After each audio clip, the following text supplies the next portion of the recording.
Hi, my name is Robin. I go by Birdie, president of HLAA-TC. Welcome to our meeting today on a very snowy day in February.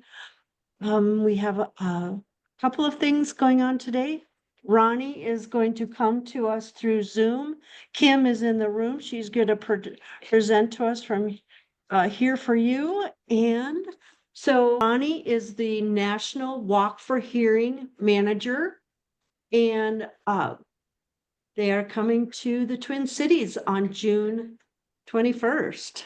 So take it away. Hello, everybody. It's good to see you. Well, thank you for joining the meeting today, and I'm excited about the upcoming Twin Cities Walk for Hearing, which is on Saturday, June 21st at Como Park. And so right now I'm pulling together a committee to, anybody that wants to help in any capacity to join this meeting sometime in the end of this month or early next month. And so we could brainstorm ideas of how we can make the Twin Cities Walk bigger and better. The goal is to every walk is to make it better and bigger, just reach more people and expand the community and educate more people about the importance of hearing health.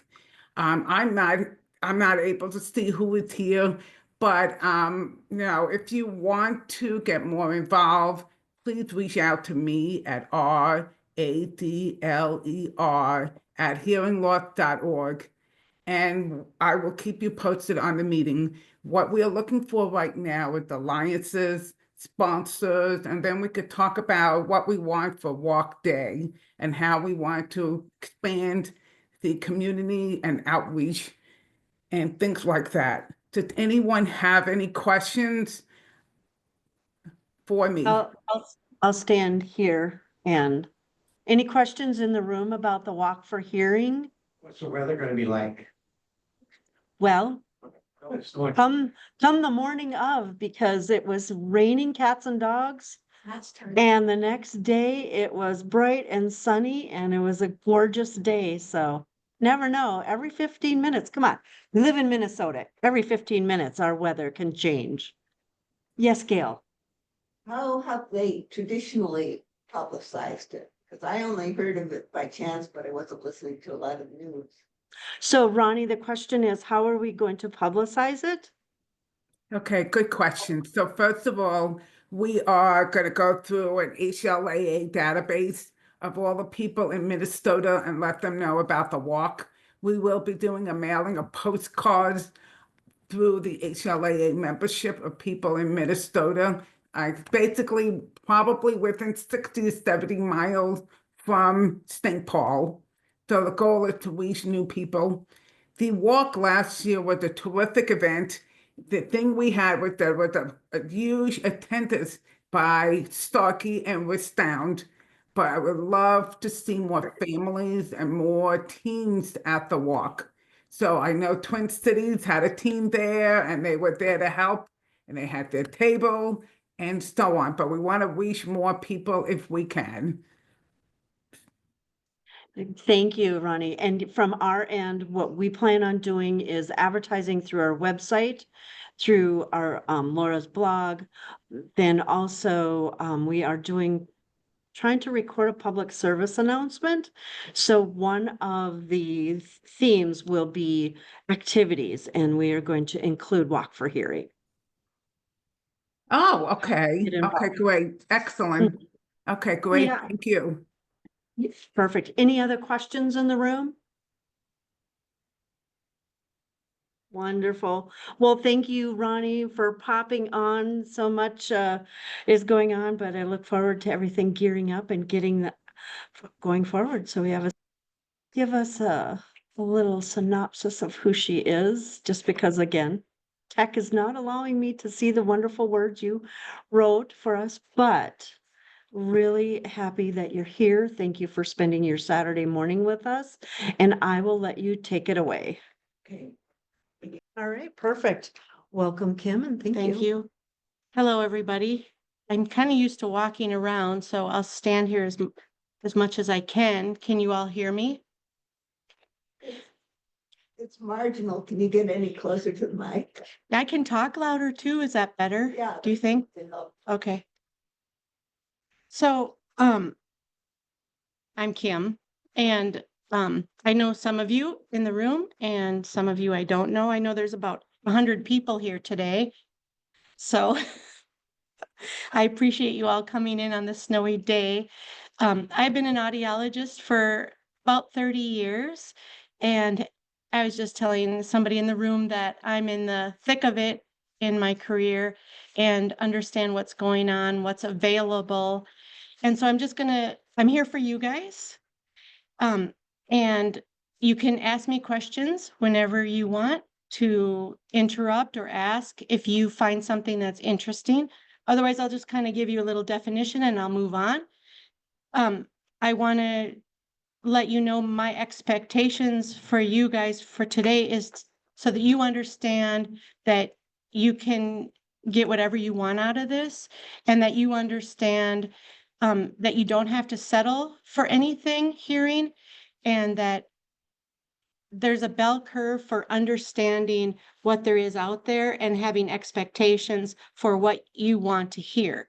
So your expectations shouldn't be too low, but your expectations shouldn't be too high. So there's this bell curve of people who have hearing loss, where there's a bell curve for everything, right?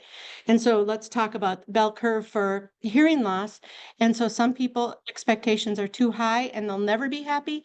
And then there's people with expectations too low, they could do better. So we want to move everybody more into the middle of the bell curve. Does that make sense? So with that being said, I'm going to go to slide 2.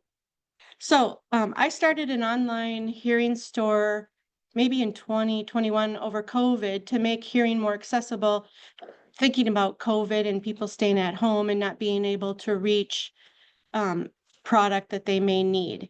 And so we have overwhelming choices, overwhelming technology, overwhelming information. So we're going to try to make a simpler place, because if you get me on the phone, I can overwhelm you. So I apologize if I overwhelm you today with what there is available for hearing loss. I like seeing your face. Thank you.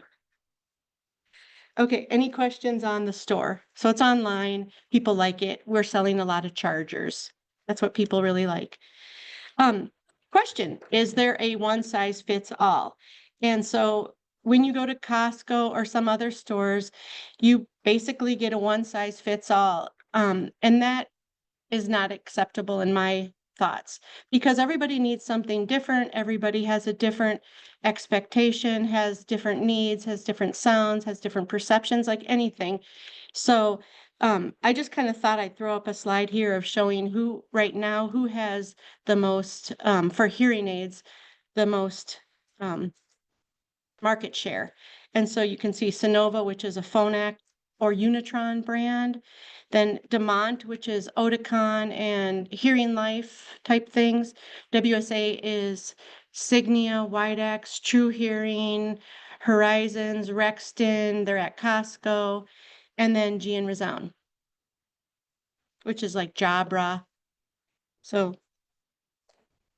again, Say them so quick and the caption so small. do you want me to go back and say anything more? Maybe I'll ask later, I guess. Kim, those Yes. brands, the names that you just read off, are they on the slide and the captions are covering them up? Or? It's just kind of what I'm just kind of giving you is to understand that if you have one of those brands, they're very popular and out in the market. And a lot of audiologists and clinics are using these brands. And there is a small amount of brands now left, but they rebrand them. So there's these vertical chains. So Can you? I don't want to say the word monopoly, but it's sort of like, does that make sense? Can you say those brands and those names again? Sure. So you have Sonova, which is a brand like Phonak or Unitron. You have Demont, which is the main company for Oticon and their Hearing Life stores. And I'm just giving examples. Then you have WSA Audiology. They combined and they are Widex and Signia and Rexton and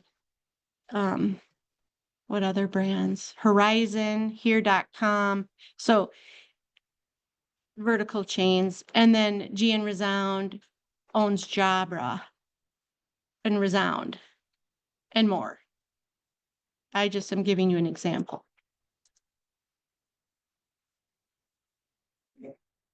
Okay. So again, there's no one brand that fits everybody. And so here's sort of a slide on the of what there is out there. What kind of solutions are for you? So there's hearing aids for hearing for products. There's over-the-counter hearing aids. So it's kind of a do-it-yourself for mild to moderate hearing loss. There's personal sound amplifiers, which I just showed you one of them. And those can be very powerful and they're very affordable, but they're not really adjustable. There's consignment hearing aids that we have in our store. So if you feel like, and I think this is a great choice and should be more presented out there for people, is that they're hearing aids that are slightly used. Many of them still have warranties. We check them out in our clinic and make sure that they don't have any distortion, that they're doing what they're supposed to do, that they're sterilized, and they're half the price. So if you ever want to sell a consignment hearing aid, you may. And then there's the cochlear implant. Questions? So this is a confusing slide because I wanted it to be confusing. This just talks about all the hearing aid choices that are out there. And I'm not going to talk about one brand. I'm not going to talk about technology today. If you want to ask me about technology today, you can. But this is just talking about all the choices you have, lots of choices. So I went across, there's the difference in the style that you might want. There's a difference in the technology level. There's a difference in the brands. So they're all different. No one thing is the same. Okay. Moving on to the next. So, ADA accessibility. So right now, are we on a loop? You're not on a loop? I don't know if the loop is turned on, but these types of things are large venues for public. So this is a public space, is it not? And so we have captioning going on right now today for our hundreds of people that are here. But there are other things. There's FM systems. There are hearing loops, which I was involved in, and hearing loops are great. They shouldn't go away. There's a new one coming up, and I think it will be a game changer for so many people and so affordable, which is the Auracast systems, which I'm going to talk about next. Because I don't know how many of you know about the Auracast or have heard that word before. So we probably got about a dozen hand raises, but the other 80 of you don't.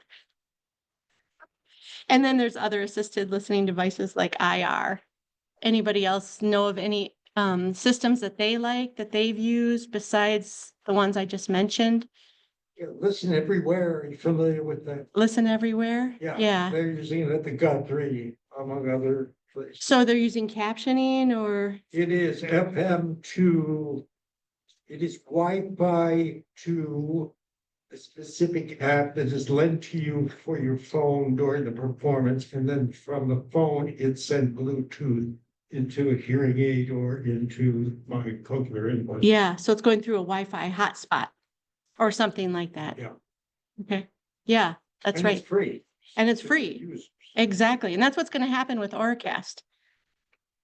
So are you guys ready for the next slide about Auracast? I did see some sort of audio thing that you could get, that they had purchased, but you could get an app on your phone. there's a picture of a dog, I could figure out what the app is, but it isn't. I wonder if it has like, I don't know. We can review it later. Okay. I'm trying to think what that would be. I mean, these remote mics are nice, but there's always these personal systems, which I'm going to talk about next, but I'm just talking about in general, because you all have different technology, so you can't hook to one system right now.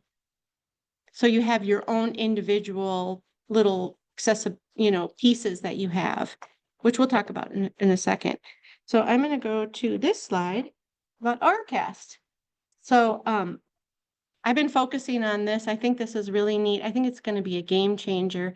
Basically, it's the new Bluetooth, and it's called Auracast, and it's going to be faster so that it's not slow. It doesn't take as much battery, and it's going to be, I want to say, improved quality.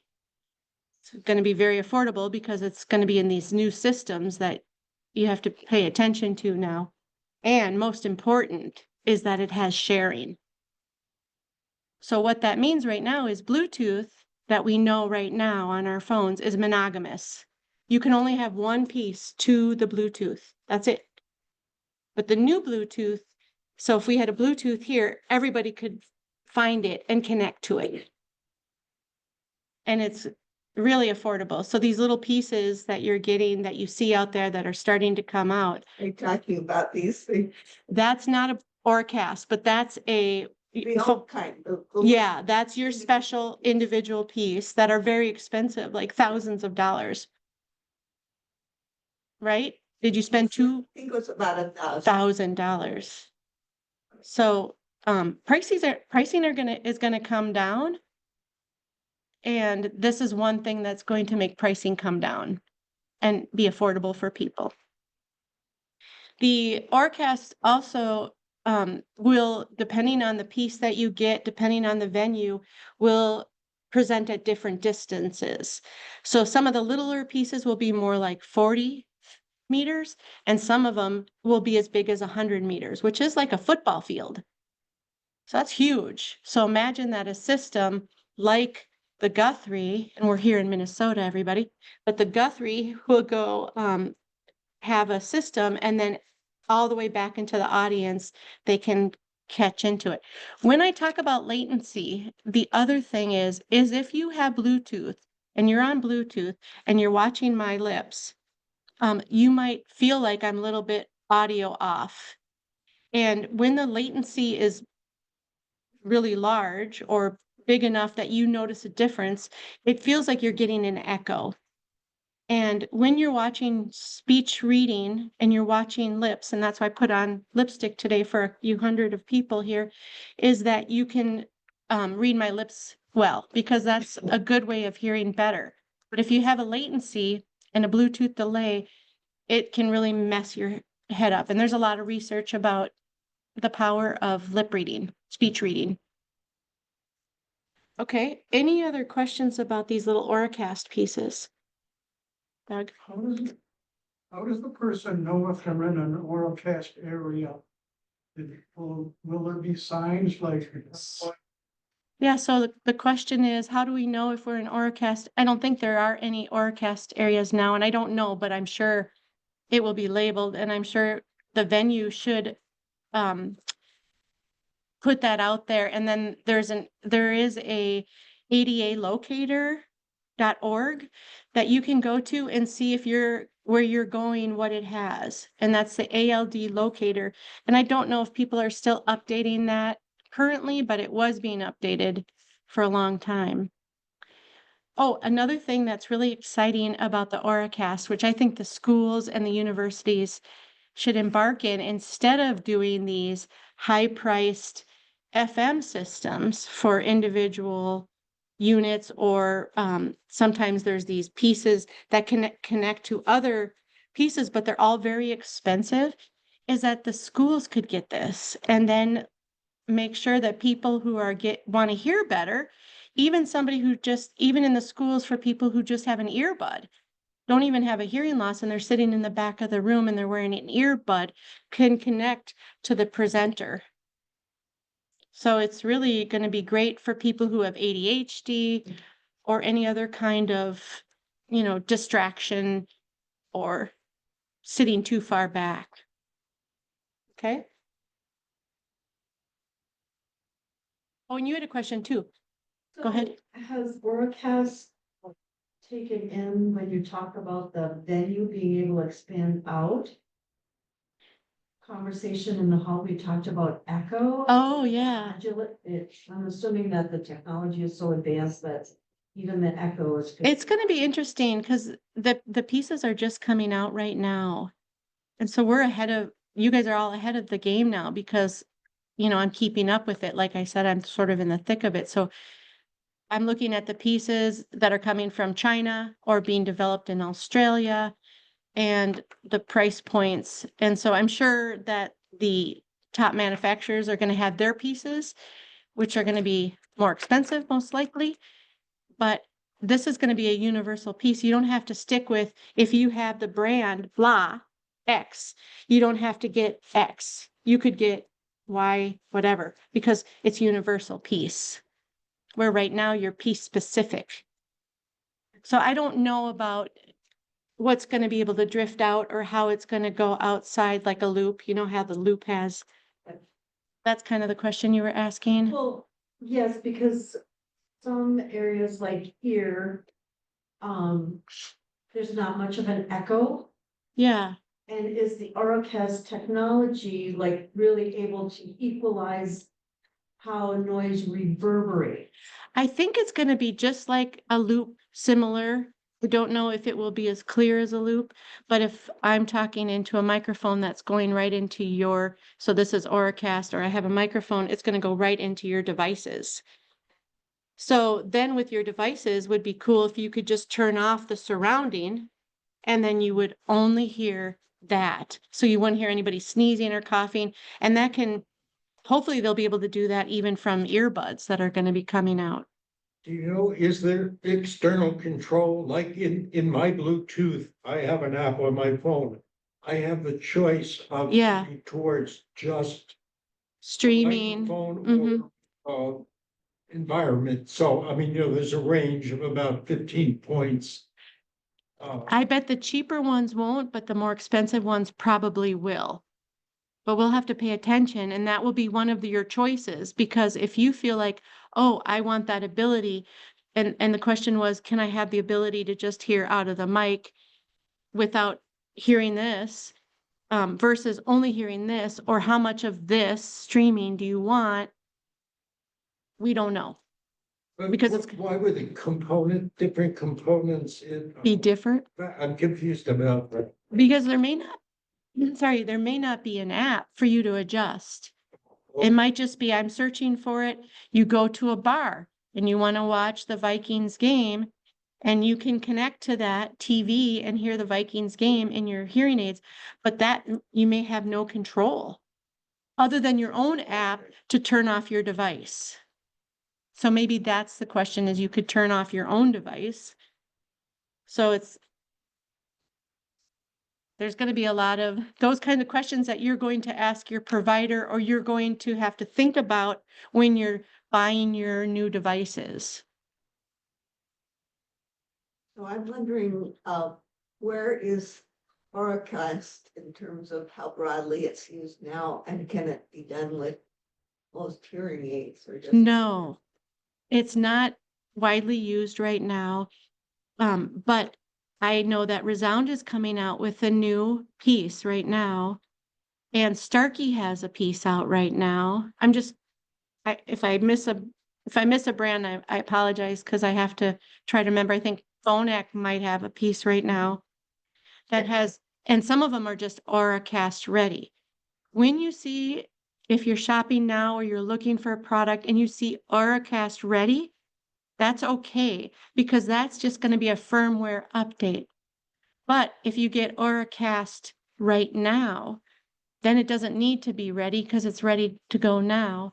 And now you just have to find the pieces. But they're not even in Apple right now. That's how small it is. I'm sure Apple is going to come out with something.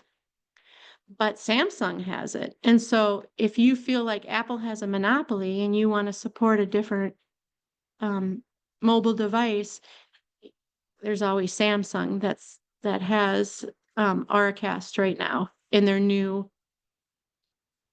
pieces, phones, and they'll come out in TVs.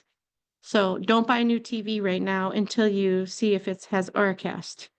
Because I think that's going to be a fun little, don't buy something just because it has Auracast, but have that as like, oh, that's a benefit I want to have. Because that's going to, Because I just bought a TV that does Bluetooth, but oh well. but ask if it has Auracast, because it might. It has That's a to, good point because it's fairly new. yeah, so all it is, it's called Bluetooth. So like Micro Center in Minnesota, St. Louis Park, may not know. Some of the guys do, some of the guys don't. So you can say to them, is it Bluetooth 5.3 or higher? Bluetooth 5.3 or higher. What is supposed to have 5.3 or higher? The Bluetooth. So right now, Bluetooth, probably in most of our stuff is 5.2, 5.0. So there's this whole group. Is this a measure on the hearing aid or on the device you're using? On the Bluetooth. So Bluetooth, it's its own little device. It's its own little piece that goes into things. Okay, And so if you go to search Bluetooth, you'll find the Bluetooth group. And Bluetooth group, they're engineers and they're always developing, but they're working with the hearing loss community because it's all about accessibility. okay, so what I'm saying is I'm ignorant about Bluetooth. Right. You're not ignorant, but I you're have getting a it. Bluetooth connection to my computer, which is semi-reliable. Yeah. So is it the problem with the computer or with the hearing aids or something else? So, yeah, semi-reliable. That's the thing. So you want to get something that the newer Bluetooth will be stronger, faster, less battery drain. And And do I need that for a different computer? Or yeah, because I bet your computer, unless you just got one, I got it a year ago. unlikely, but you could call where you got it, or you can look and see about, or you can search and see if your computer has 5.3 Bluetooth. That's what I was asking. Is Yeah. it a measure on my computer or on my hearing aid or both? Both. Okay. So how it's going to work, and I'm sorry, I didn't explain this, is how it's going to work is there has to be a receiver. So if I'm transmitting via this Auracast, so I'm sending out a signal to you, just like the mic or the loop, then you have to be able to get it. And if you can't get it, you can't have it. So your device, whatever your device is, has to have and receive that information. So it's got to be new to new. So is this for every Bluetooth or for Auric? This is the new Bluetooth. So if you don't have a new, so the new hearing aids that are coming out is the Starkey Edge, maybe Phonak, I think maybe Unitron, and I know Resound is coming out with one next week. Mhm. And it will have an assistant. So per your question here, and I'll have to get his attention. He asked the question of how will we know if there's an Auracast system for me? And the app will search if you have a Resound, and I think they're all going to come up with this assistant. And so then the assistant will search and tell you, yes, there's one, no, there's not one. That's kind of cool. So the pieces are being unrolled right now. So don't go rushing out and buy one right now unless you feel like you're ready to get one. And don't get one just because it has it. Because you have to think about what are your goals for hearing, and your goals for hearing. I mean, unless you're going to the bars and you're always wanting to hear via that, but a lot of times people just want to hear better in noise at restaurants, things like that. So make sure that you know what you really want and what's available to you. And that's what I'm here for, is just kind of showing you what's available. Moving on. I can come back to that too. But now I'm jumping to assisted listening devices, which is these extra little pieces that you're talking about. So these are the TV streamers that we were talking about, that you just connect to your TV, and then it streams via sometimes Bluetooth, but usually like a proprietary, so you don't get that latency. So when you're, what? It's open for everything. Do you have a problem with latency? No, no problem. So those are the kinds of things you just want to be careful. If you do get a product that has latency, see if you can solve that problem, but otherwise then don't settle and get something else. So these are the remote microphones. So sometimes people like to have little remote microphones and they put them up at the pedestal, and then I would be talking into one. They're personal sound amplifiers like what you have. So I'm happy to have it up here if you want to hear better. Sure. Actually, if you're willing to Wear it? wear it, I can better. So you'll have to repeat questions. If you can hear better, it's all good. Is that good?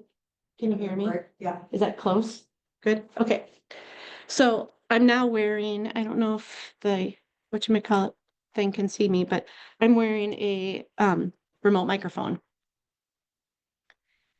There's amplified phones, I think you just have to tell your provider or search the internet to find an assistance that you might need. The reason why we talk about assistance is because sometimes your hearing loss is so profound, it's hard to get that information very close and clear to the mouth.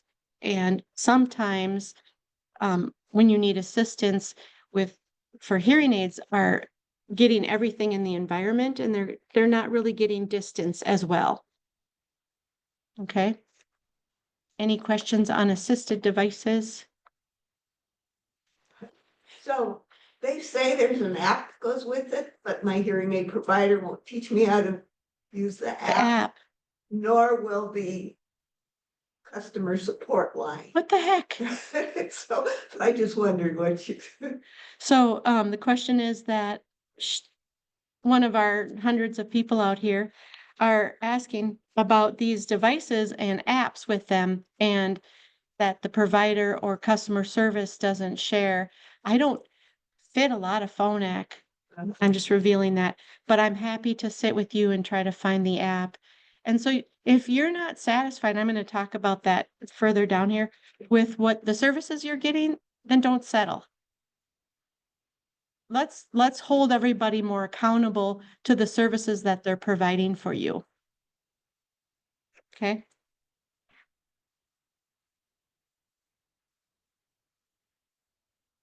Personal sound amplifiers. Again, wait, did I move off of that one? Or did I? Okay, so personal sound amplifiers, that again is this piece, right? So a personal sound amplifier is somebody who, I think of a lot of personal sound amplifiers are people who just don't want to spend the money, or maybe they're unable, or it's a senior that's unable to wear a hearing aid. They don't want to wear them. And so when you go over to talk to your dad or your uncle, you would bring one over there.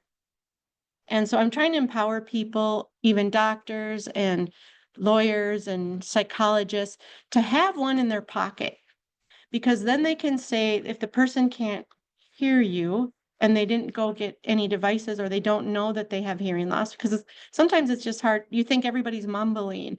So you could just put it on them and then talk into a personal sound amplifier, and then you're giving them some hearing. And so sometimes I take those out a lot in my clinic, because they're coming in saying, I want something to hear, and they can't hear me and I can't talk loud enough. And then it sounds like I'm yelling at them, and I don't want that, right? So And so these are like apps. I think somebody was talking about an app where you can maybe go to your app and it picks up, some of these apps will pick up sound and give it to your hearing aids. So those are types of things.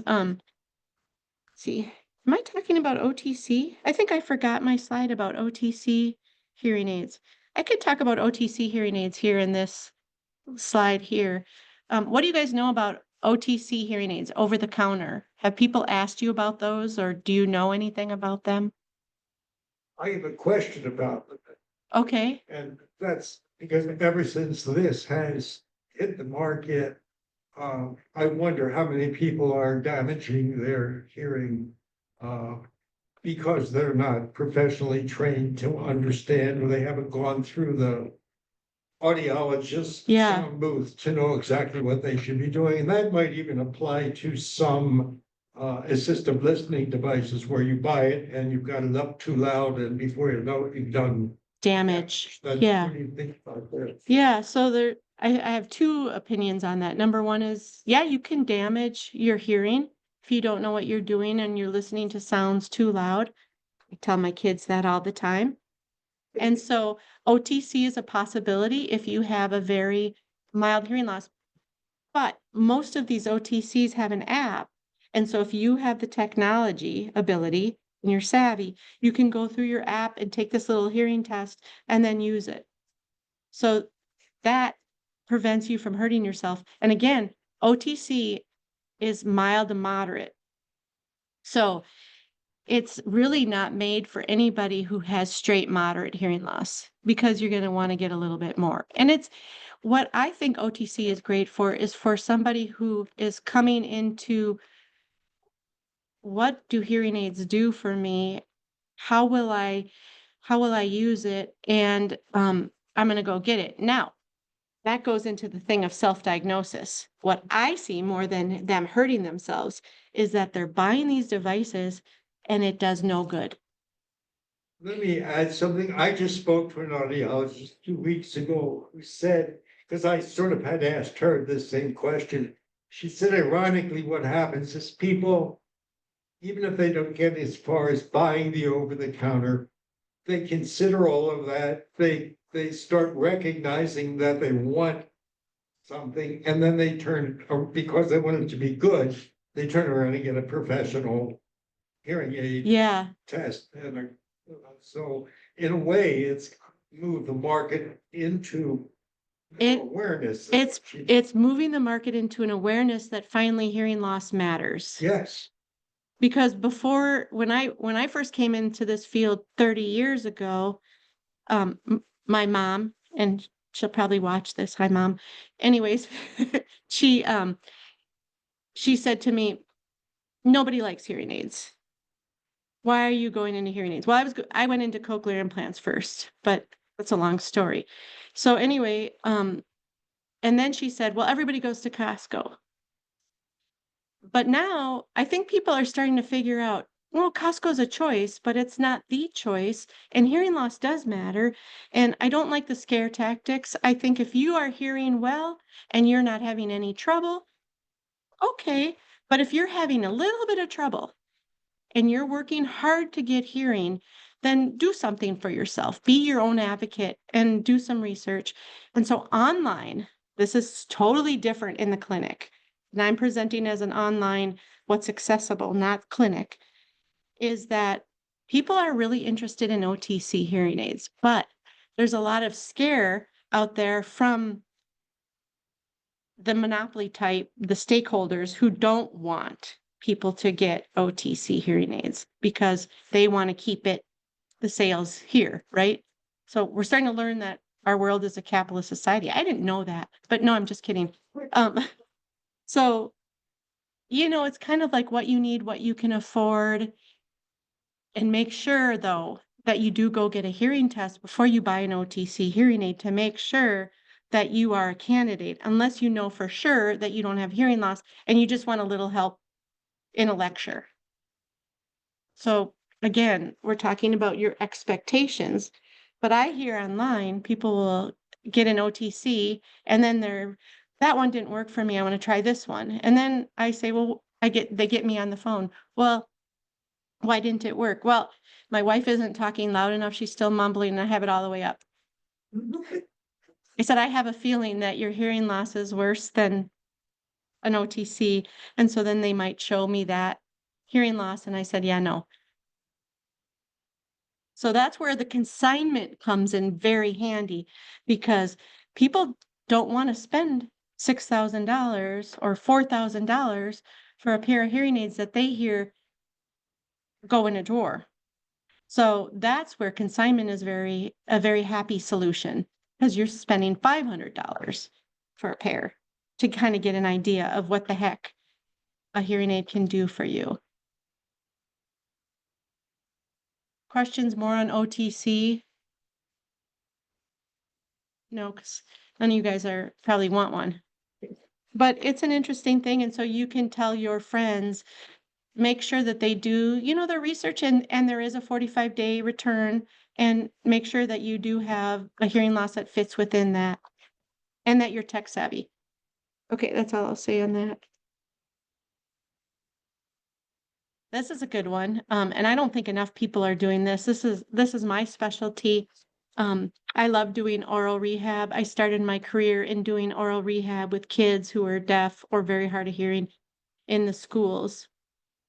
And the research shows that if you do some type of oral rehab, and there's a lot of different kinds of oral rehab, your brain will start getting better at getting those sounds and understanding what people are saying. And so the research shows a 25% improvement.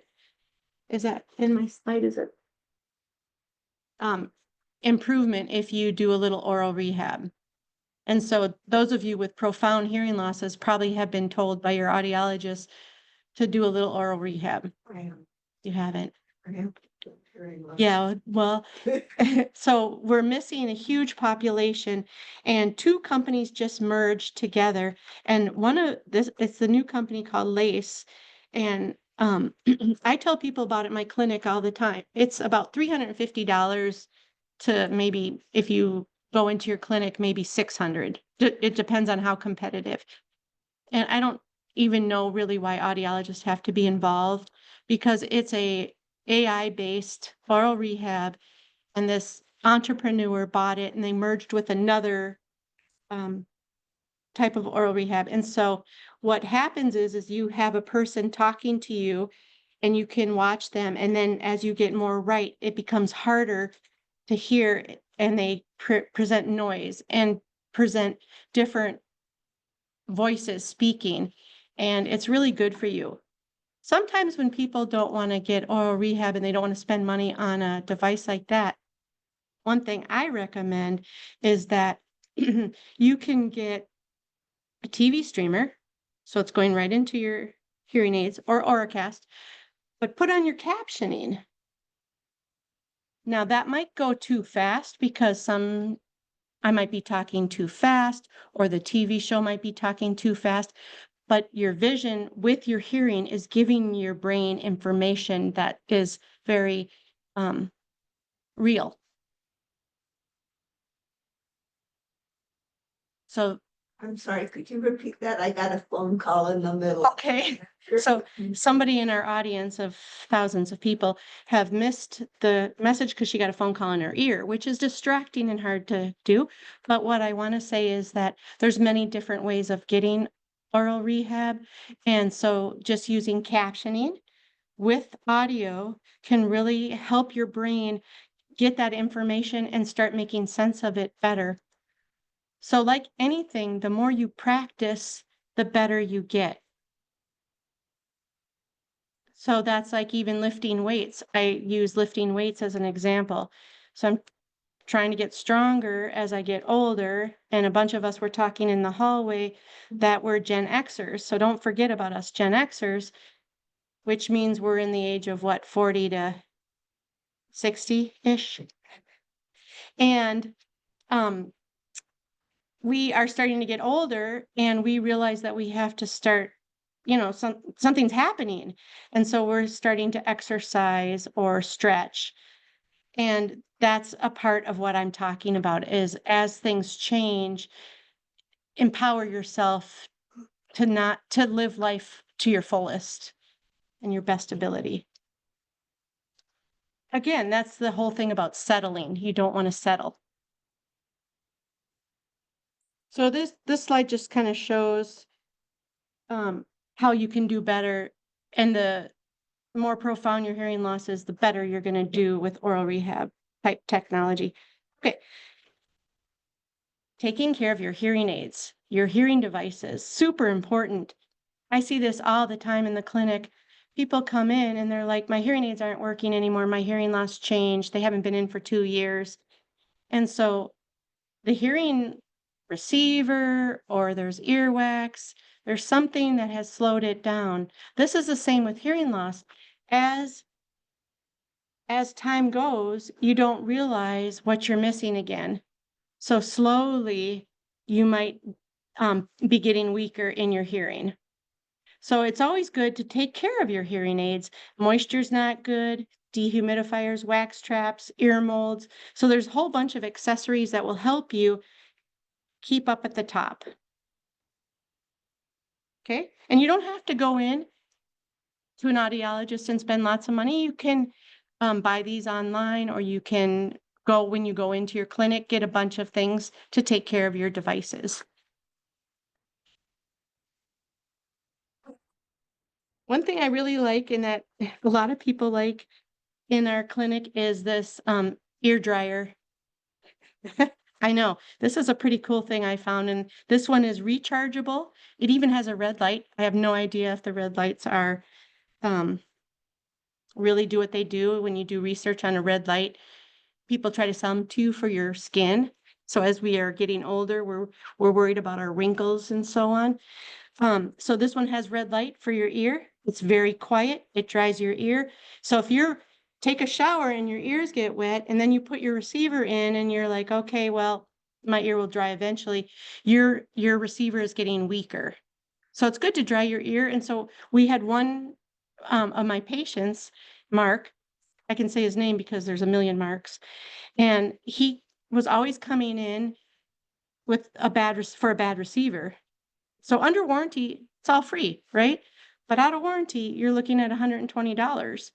So he got an ear dryer. Now he recommends everybody get an ear dryer, and we see him less. Now I like Mark and I wish I could see him more, but the ear dryer reduced his visits to me. Does the moisture in the ear, after the shower, does that run the potential of degrading? Yeah. So in Minnesota, we don't have as much moisture as they have in Florida with the humidity, but we do have humidity in the summer. But when you take a shower and then you put your hearing aid right in, some people use a Q-tip to dry their ears, but that's kind of, we audiologists don't like to recommend that. So a safe mode is these little ear dryers, and they're pretty affordable. I always want to say they're 20, but I think they're 30, but maybe they're 40, but maybe they're 50. I don't know. There's so many products on our store that like I said, it's overwhelming to know what you need and what's there, and choices of different dryers. Okay. Tinnitus. For those of you who have tinnitus, lots of choices for products and therapy. You don't have to spend thousands of dollars on therapy, thousands of dollars on products, but it's good to get an idea of what's out there and what your budget is and what will work for you and what won't work. And if it doesn't work, then return it. And if you're doing therapy with a provider, you can't return it because that's their time. But hopefully it's going to work for you and you abide by that practice, and they're getting you into. And so tinnitus is huge out there. Some people can learn to ignore it, and other people really suffer with it. So again, there's a distribution of tinnitus sufferers. Anybody have a question? Oh, so we started working with a group in Idaho for depression, and they have tinnitus. and different things that are upsetting them. And so they do ketamine treatments. So there's a lot of different, therapy. Ketamine is, I'm not going to talk about ketamine, but I think it's like a treatment that you get through your veins and it makes you feel better. But anyway, she is interested in this vibroacoustic chair. Yeah, that's the chair. So you lean it up against whatever, or you can sleep with it. And it has lots of different remote, like different things. So you can do relaxation, sleep mode, energizing mode, and it has the right kind of music frequency and the right kind of vibration, low frequency vibration. So I have a demo of it, and it's really funny because I was doing it the other day, and my dog, who is older, he's 9, and he doesn't like to play very much. And all of a sudden, he started hearing the vibration, and he just got all crazy. And he went and got his little donut toy and started flipping it around the room. And so it's really an interesting, powerful tool of, as people are talking about meditation, mindfulness, realigning your brain waves. There's a lot of research on these kinds of things to make you happy, have some joy in your life, and not be miserable. So, kind of standing up for yourself, being your own advocate. What do I got next here? Explore what you need. So you got to think about what you need, your hearing need lifestyles, and I'm coming to the end here. So, your hearing needs, what is your lifestyle? What do you need? What do you want? Let's start, you can do some research online. It's pretty easy. That doesn't mean that you will go to a provider online, but you kind of have some ideas before you get pushed something. So you research and you test things. Sometimes when you have more profound loss, there's less options, but when you have more mild, moderate, there's more options. And then seek professional help. And if you don't like that professional help, there's always a second choice. Okay? These are the types of professional help that's out there right now. There's the warehouse, there's online, there's corporate chains. Just, to be aware, if you go to a corporate chain, it's owned by a manufacturer and it's a one brand. That doesn't mean they're going to push you one choice, but they're going to push you the choice in their brand. Then there's other clinics out there that are sponsored by manufacturers. I would like those clinics to reveal their conflicts of interest.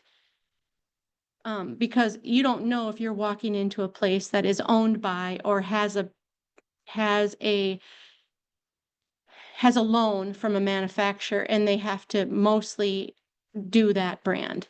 And you need to know that. I thought that the laws had changed a long time. It did for real doctors, but, and this is controversial, for audiologists, it hasn't hit our field yet, and I would like to make this better. So this is part of my online store, which has been bugging me since I came into this field, that there's these conflicts. And I have to admit, I probably fell for some of these. I probably had some conflicts before too.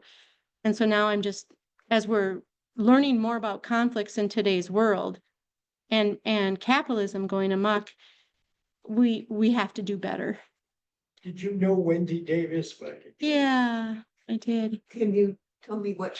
He asked me if, First about the conflicts and audio, just what he said. yeah, so that people have conflicts of interest, because they might have a loan from a manufacturer. And so back in the day, doctors used to have pharmaceutical companies coming in and giving them big lunches. And then the doctors had a conflict in their mind that they were going to do this medication by Eli Lilly, for example.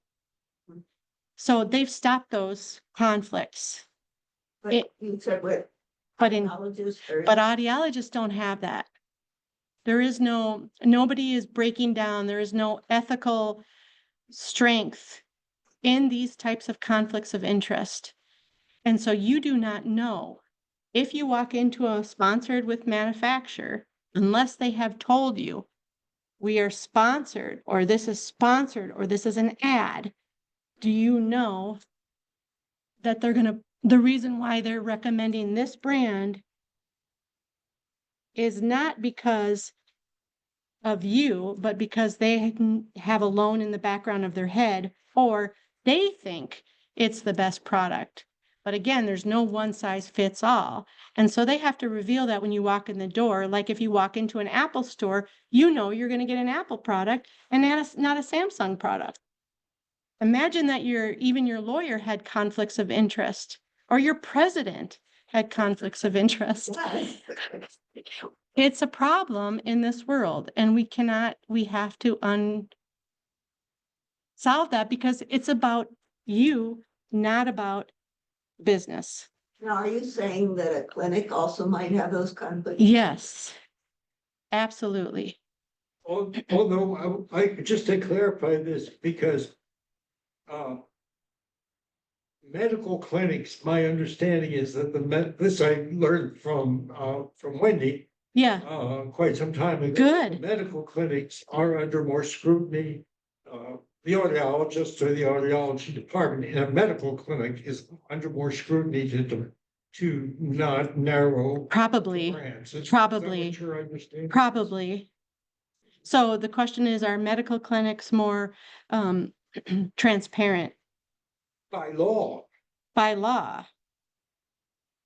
And I don't know, because I haven't been in a medical clinic for a long time, so I don't know what they're trying to do now or what's happening. And maybe every clinic is different and why they do what they do.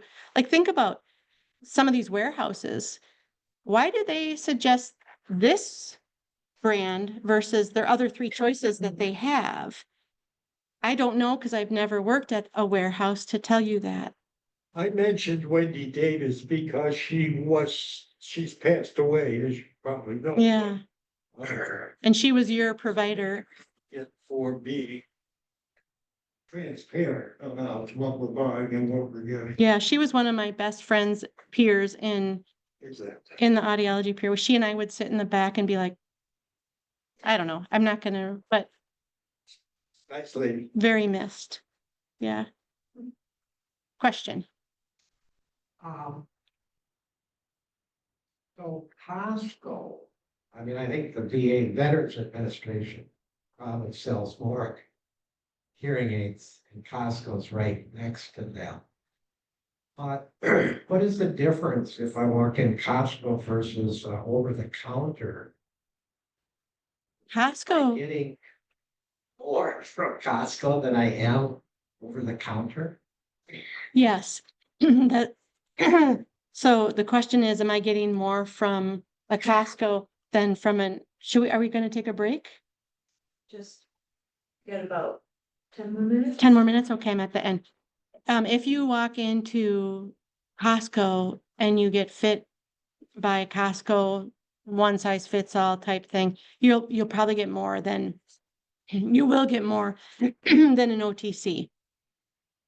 OTC should be more affordable in my mind, but there are some that are really good. We have on our website that are like $3.99 that are really good, that are entrepreneurs coming out with new devices. You don't have to stay within this confinement of what we have. And so our goal is to try to get more products out there for more entrepreneurs to offer different things. So there's hospitals, there's third-party insurance, which I'm not going to talk about because that's a whole nother discussion and a whole nother thing. And then there's private clinics. I had to list mine. That's my conflict of interest right there. My own private clinic. Okay. And so bottom line, again, stay informed, stay independent, learn from others, tell others what you're finding, share in forums, share in your communities. But remember that if somebody shares that they love something, that doesn't mean you're going to love something. If somebody hates something, that doesn't mean you're going to hate something. And you don't know what their hearing loss is. You don't know what their expectations are. That's one thing that always is sort of annoying to me, is that somebody comes in and says, oh, so-and-so has a so-and-so and I want that. Okay. And then they're not happy, but they got it because that person had it.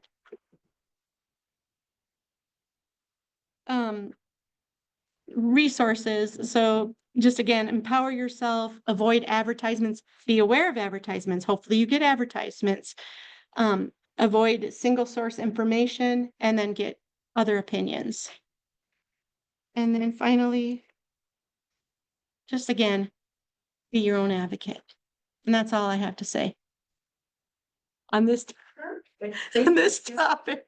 So I have a couple of questions. What is a reasonable length of time for an audiologist? When you first go in and you've already completed your hearing test and you're having a consultation with a hearing aid fitter, how long should that conversation be, or how long does insurance allow you to have that conversation? So it depends on where you go, what are your needs, who, if you're chatty, if you're not chatty, if she's chatty, if she's not chatty, you know, it's a gamut. So it could be 10 minutes and out the door you are, but for a first time consultation should be at least an hour. And then how often, say I walk out the door with my hearing aids, do you as a provider ask the patient to, hey, let's have a follow-up appointment? Yeah. In 3 months, 6 Yeah. months? What's the typical process? You know, it's all about the patient Okay. again, and what they want, what they need, who they are. And so sometimes I'll say, yeah, I should see you every month for an ear cleaning, or sometimes I see you in 6 months for a tubing change, or, you know, make sure you dry your, you know, give them the resources that they need so that they know what's going on. And sometimes we like people to just come in for a cup of coffee and hang out and eat chocolate and talk politics or whatever. I know we like to have fun. I think that's why I don't like to, I don't think I could work at a warehouse or a VA, because I want to get to know people. And if you go into a center like that, it's fast and they're stressed, and there's a lot of people in this world. And so it just depends on where you go. And so then you have to understand that expectation. I have a question back. Oops, are you done? No, I just have one more question, because these are as HLAA and education, Yeah. especially since we popped this online, is so when. Do you want to come and talk up here so they can hear you? No. This is our president here asking questions. I don't know. Yeah, and I can't want hear you. because You can't hear. I want you to be on screen. I don't need to be on screen. Okay. What my thought is that we have these many moving parts. And as we educate ourselves, right? Yeah. Does my insurance, my private insurance, ever dictate how long I can see you or how often I can see you? Yeah. So the question is, does insurance dictate? Dictate or tell me how often I can see you when Yeah. providing my hearing health care? Yeah, sometimes, yes, insurance. So medical assistance is bad. It needs to be revamped. We need more money in medical assistance. Are you talking Medicare or something? Medicaid. Okay. Medicare also needs to be revamped so that people can have some hearing health care, even if they could just see a provider at no cost, because the providers have to make money too. They have to stay in business. And so a lot of times they bundle it in that hearing aid. But if you're on certain medical insurances, they won't cover it. And so then you're private pay. And so then you get mad because the audiologist is going to charge you anyway, because services, and they need to make services. So as you talk to more people that are unbundled, if you come in and you don't have an insurance benefit or your insurance won't pay, then we're going to say to you, you know, we have to cover, I want my front staff to be paid because I love her. And so there's this overhead in business for any business, but that doesn't mean we have to gouge you. And it does mean that we have to provide transparency. So as if you went into a chiropractor or got a massage, you know, it's $100 to get a massage. Insurance doesn't cover it. So same thing for audiology. Insurance just doesn't cover your services to come see us. which is why I brought it forward, because Yeah. I think a lot of People, this conversation and people need to be, well, if you have to have your hearing taken care of, you know, how much is it gonna cost me? It's reasonable to expect an Yeah. expense. But I just think you that, walk in and you get it done and then they tell you it's $500. right, or like Right. I researched my insurance. My insurance is like pretty good. They're like, nope, we don't do any hearing care after your audiogram. That's it. That's Medicare dictates that. And I was just like, Yep. well, isn't that interesting? And this was private pay too, because I was like, well, what do you mean? I got a healthy premium and now I need to take care of my hearing. Yeah. But you can just tell me I have a hearing loss. I don't get to have the products that actually help me paid for, which, I mean, I still moved forward, but I think in the spirit of education and being your own advocate, you need to even know what questions to ask and how many moving parts there are. Yeah, you need to understand what Medicare is doing or what your insurance is doing. Don't expect that I can't believe how many people think Medicare is covering hearing aids. They're not paying attention then to politics because that's been very clear that it's not covered other than your hearing test. But, and I'm not going to talk about this because this would be a whole nother talk that you could have me back on, is the third party under the Medicare Advantage plans. Don't get me going on that. Well, we will welcome Kim back. Is there any closing remarks? We got 2 minutes before break. I got a question for you. Going back to Texas, because in the work I do in a broader sense, I run across a lot of people. And you mentioned, I'm not sure that I was clear on that. In some cases, you can try it and return it. In other cases, through a clinic. Was that right? That you cannot return it? And So for over the counter or for what? for the services, devices the devices are refundable. Most devices are 2 weeks. If they're like PSAPs, if they're a hearing aid, then they're 45 days in the state of Minnesota. No, but I'm talking about, so the ones that are directed at, not hearing aids, but devices that are directed at deafness. Oh, tinnitus. Yeah, Got it. I couldn't. sorry. You had an accent. I'm saying the game, aren't I? Tinnitus. What's the returnability of those so that people can try different devices? Yeah. Find the one that works for them. Every device is different. So if you try a device that has a hearing aid that has some tinnitus solution, then those are under the state law of the 45 days.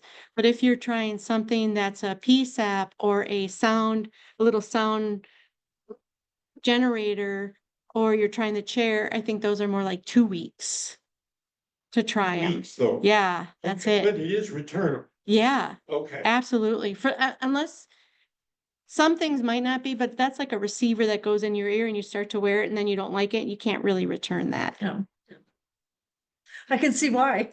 I mean, that's my personal opinion. But you can try to sell it and we clean them up and sterilize them.